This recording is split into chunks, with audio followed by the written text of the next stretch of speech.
So with regard to the people who generally oppose the Constitution, who we might refer to as anti-federalists, what were the key elements of their opposition?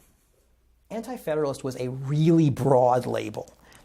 It was applied not by the opponents themselves. The opponents of the Constitution themselves would not have called themselves anti-federalists. In fact, they would have argued that they were the true federalists. They were the ones who truly believed in a federal system of government, meaning a system in which the individual parts, that is, the states, retained at least as much sovereignty as any power that was given to a national government. So the people who opposed the Constitution would have said, we are the true Federalists. But the supporters of the Constitution seized that label for themselves and labeled the opponents anti-federalists.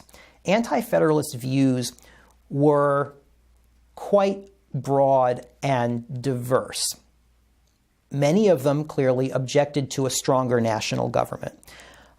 To understand the fundamental basis for opposition to the Constitution, it's helpful to look at one of the anti-federalist essays. There were many, many of these. One of them is the first essay that was written by somebody who called himself Brutus, after one of the Roman leaders who had stood up to Caesar's rule. And this first essay of Brutus, which was published in New York in October of 1787, explains it this way. Brutus says that this is the most important decision that you as voters are ever going to make. If you make it wisely, then posterity will laud your memory. If you make it badly, people for generations hereafter will suffer and will curse you for having made a bad decision. And what Brutus says is that in a nation the size and the scope of the United States, a nation that stretches as far as New Hampshire to Georgia and potentially far west, in a nation of, at that point, 3 million people of all kinds of different backgrounds and interests. Is it possible to create a single national government without destroying the people's liberty? That's the key question. It's the key question that anti-federalists are asking, because a government that protects liberty is what the revolution was all about. So can a national government protect people's liberty if it's covering such a broad territory and such a large population? And Brutus and other anti-federalists said no. And here's why not.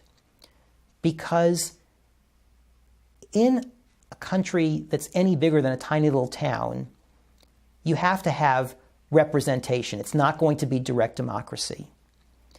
The best representatives, according to anti-federalists, are representatives who know the opinions and views and share the opinions and views of their constituents.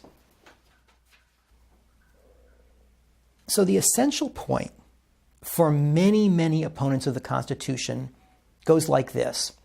Is it possible to preserve the people's liberty under a national government in a nation that is as large and as populous as the United States? 3 million people of all different backgrounds, stretching from New Hampshire to Georgia and out as far west as they could imagine.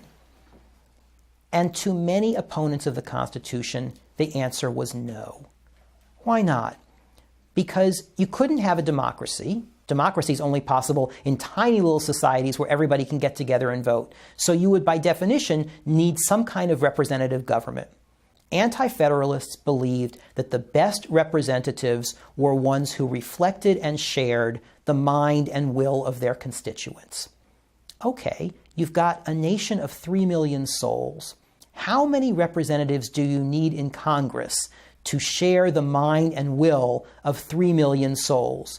Either you would have to make Congress so large that nothing could ever get done, hundreds or even thousands of people in Congress, or you would have to create a smaller Congress, which is what this Constitution does, one House of Representatives member for every 40,000 people, in which it's impossible for those congressmen, for any congressman, truly to know and share the mind of 40,000 constituents.